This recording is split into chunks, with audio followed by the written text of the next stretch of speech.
Today I will be talking about a topic that is very heavy and a very big issue in society. It's much more common than I had thought.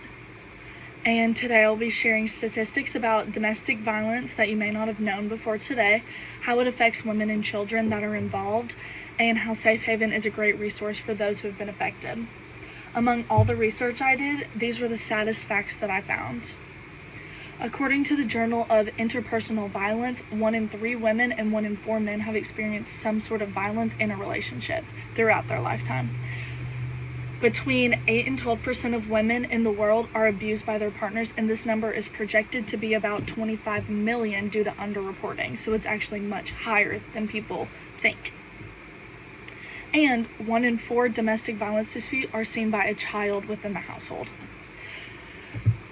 Many people don't understand why women get stuck in situations like this and why it's a long problem rather than just leaving right away.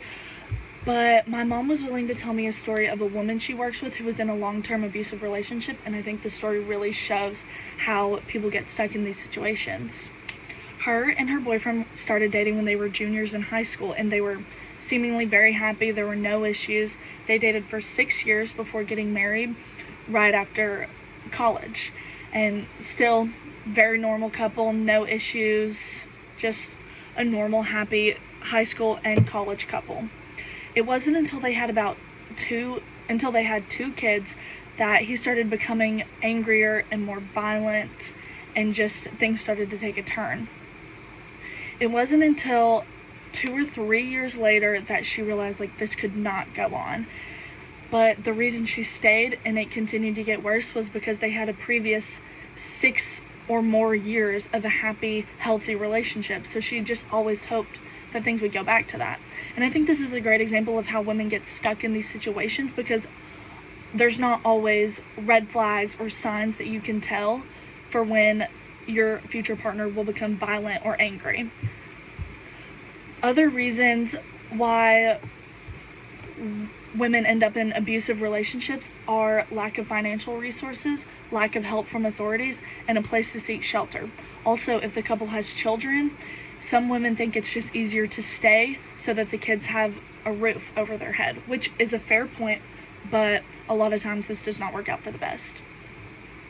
Children are often known as the forgotten victims of domestic violence, according to the Journal of Family Violence. To have a child see 2 individuals that they look up to and raise and depend on for everything be violent or be hurt by another person is very traumatizing. Even if they are not directly hit or impacted by the violence, it is still a very horrible thing for them to witness. Lynn Cohen with the Scholarly Journal claims that PTSD, anxiety, and depression are twice as likely in children that witness domestic violence. Although we cannot prevent domestic violence from ever happening in the future, we can support and help the victims. So now I'm going to talk about Safe Haven. My mom has worked for Safe Haven for about 10 years, and it is a secret shelter for women in Saline County that provide a lot of resources for these women.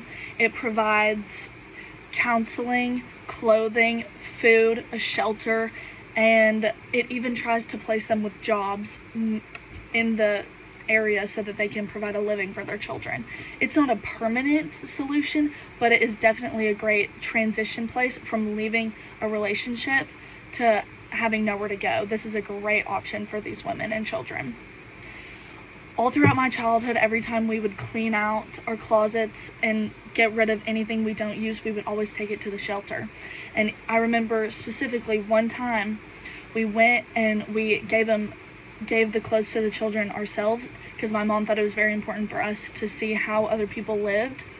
It was very sad. Even as a young kid, I knew that this should not be how it is for a lot of children. And there were many children and a few moms that lived there in a very small shelter. And it has to be small because it is a secret place so that boyfriends and husbands cannot come tracking down these women and children. It's for their safety. My mom is a counselor there, and she can verify that the PTSD, anxiety, and depression is very, very common in children that have been in these situations. I hope that hearing statistics about domestic violence and how it affects women and children and what Safe Haven is leads you to want to do something for this problem in society.